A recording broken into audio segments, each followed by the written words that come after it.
Tucker Carlson começou com o que parecia ser uma mudança em relação a Israel. Israel é um problema, Netanyahu é um problema. Em um momento, acho que ele disse: Netanyahu é mau. Mas ele passou disso para algo bem diferente, que é uma defesa do socialismo de Maduro. Na Venezuela, ele diz: Maduro é, na verdade, muito conservador. Uma defesa da lei Sharia como sendo uma forma de obter lei e ordem, e uma espécie de defesa da sociedade segura, defesa do Hamas. Até certo ponto. Não é, diz Tucker. Não é um grupo terrorista. É uma organização política, talvez semelhante ao Partido Trabalhista. Você e eu conhecemos Tucker há muitos anos. Qual o seu diagnóstico do que ocorre aqui? Acho que isso surpreendeu muitos. Eu sei que entre os republicanos de base que estão acostumados com Tucker desde os tempos dele na Fox News, eles simplesmente dizem coisas como: estamos confusos porque acho que é difícil para eles acreditarem que Tucker de alguma forma se transformou em algo novo. O que você acha que está acontecendo?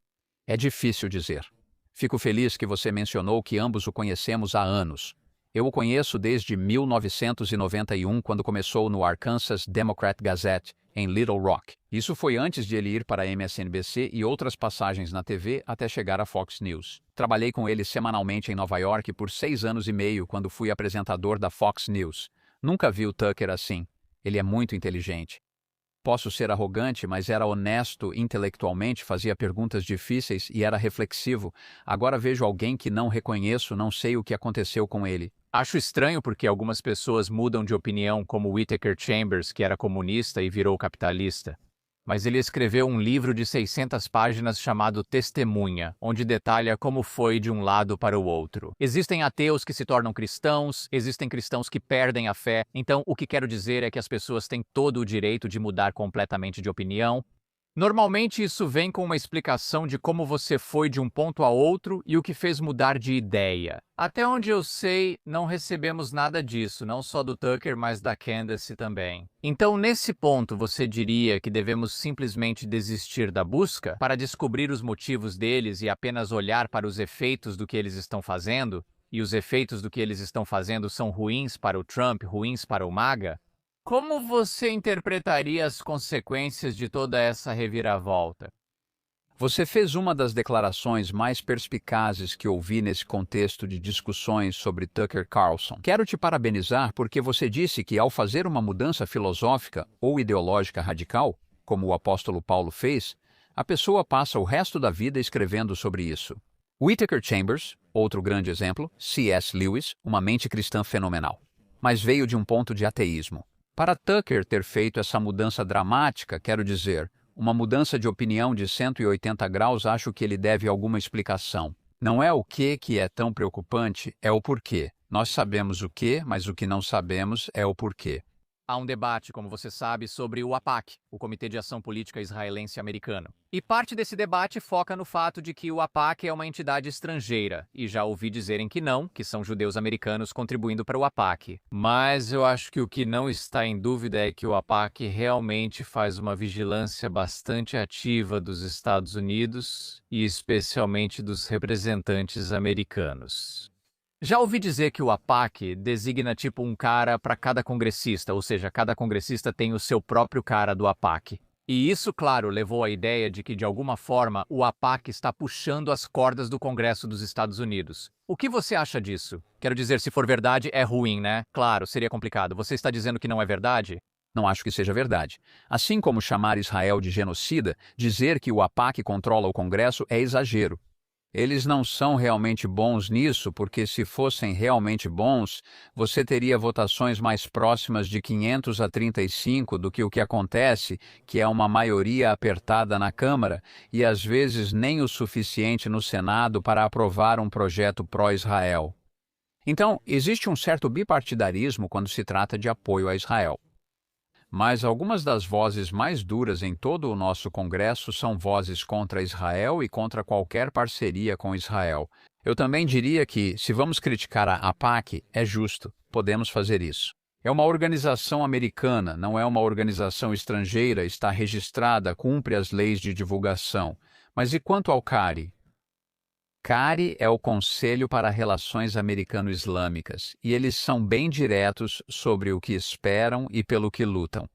E aí você tem o dinheiro estrangeiro, bilhões de dólares que vieram do Catar e de outros países do Oriente Médio, com o único propósito de influenciar a política pública americana. O que sabemos já é assustador, mas o que não sabemos, quanto desse dinheiro é investido em algoritmos e bots. Para que as redes sociais possam ser completamente envenenadas, às vezes não só com postagens anti-Israel, mas também com postagens anti-americanas. Eu estava lendo um artigo que falava sobre as contribuições do Catar só para a Georgetown, uma única universidade, e estamos falando de centenas de milhões de dólares. Então, em outras palavras, é irônico, porque se você é pró-Israel nas redes sociais, sempre aparece gente dizendo: "E aí, já recebeu seus 7 mil dólares?" E eu acho que o que você está dizendo é que aqui temos um regime islâmico que está comprando departamentos de ciência política e grandes organizações de mídia e talvez influenciando esses algoritmos. Então, talvez o dinheiro do Catar seja muito maior do que o dinheiro de Israel por um fator que eu nem sei quanto. Às vezes, eu sugeria aos israelenses que eles fariam bem em gastar mais dinheiro tentando divulgar a versão deles da história. Eles são ótimos em guerra cinética, mas não tão bons em guerra de informação. Se fossem melhores nisso, não seriam atacados diariamente nem teriam a mídia quase toda contra eles. É algo muito unilateral sobre o qual as pessoas falam, especialmente em Israel, que eles lutam uma guerra em 7 frentes. Eu sempre digo não, eles lutam uma guerra em 8 frentes. Não são apenas esses inimigos diretos que disparam foguetes, mísseis e drones contra eles, mas também a 8ª frente, que é a mídia, que é quase, não totalmente, mas quase universalmente antissemita, anti-Israel e anti-judaica. O que você diria para aqueles que dizem: "Tudo bem, talvez Israel nos faça muito bem, mas por que damos tanto dinheiro para Israel? 8 bilhões de dólares de forma geral. Esse valor foi aumentado em resposta ao 7 de outubro. Por que os Estados Unidos, com tantos problemas financeiros e dívidas, não param de enviar dinheiro para outros países e deixam que se virem sozinhos?" Essa é uma ideia e uma pergunta justa sobre política, além de interessante nesse sentido. Quem agora lidera o esforço para cortar até os 3,8 bilhões de dólares é o primeiro-ministro de Israel, Benjamin Netanyahu, que afirma que eles não precisam mais desse dinheiro. Para os americanos, diria que não é uma grande quantia no geral. Pergunte a si mesmo: nós recebemos algo por isso? Aqui está a resposta. Na verdade, recebemos sim. Cada centavo disso é revertido e gasto em equipamentos americanos que são usados pelo exército israelense, sejam tanques, F-30S, F-15S. O que muitos não entendem é a tecnologia, inteligência e equipamento militar que compartilhamos. Custaria múltiplos dos 3,8 bilhões se tivéssemos que comprar isso de Israel. Mas, por causa da parceria, nós conseguimos isso como resultado de termos decidido que vamos trabalhar com eles. Deixe-me te dar um exemplo rápido de como só em uma plataforma nós recebemos mais do que damos. O F-35 é o caça mais sofisticado da história da humanidade. Nunca houve nada parecido com ele.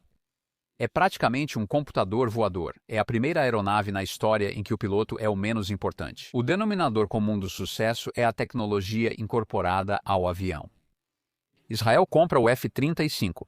Eles não simplesmente pegam ele do showroom e dizem: está exatamente como queremos.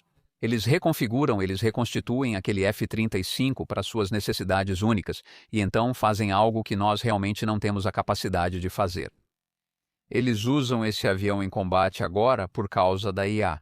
Toda vez que esse avião decola, faz uma missão e pousa, ele está coletando dados e esses dados estão sendo armazenados. Isso faz com que o avião seja mais inteligente ao pousar do que ao decolar. Se precisássemos travar uma guerra apenas para obter as informações que o F-5 coleta em combates reais, não teríamos condições de arcar com isso. Seriam necessários dezenas de bilhões de dólares para a pesquisa, desenvolvimento e aplicação disso. Nunca ouço os americanos dizerem obrigado, Israel, por estarem em guerra e serem a ponta da lança poupando-nos disso. Mas obrigado por compartilhar todas as informações que aquele avião coletou enquanto sobrevoava zonas de perigo, sendo alvo de mísseis iranianos. Talvez devêssemos dizer: ok, não vamos te dar nenhum dinheiro, vou te dizer a outras coisas. Toda a munição disparada pelas forças de defesa de Israel é produzida em uma fábrica da Sig Sauer perto de Little Rock, Arkansas. Há centenas de pessoas com empregos bem remunerados porque Israel compra essa munição a centenas de pessoas em Camden, Arkansas. Isso é só no meu estado natal, onde eles fabricam partes do domo de ferro, da funda de David e do sistema de defesa de mísseis aero.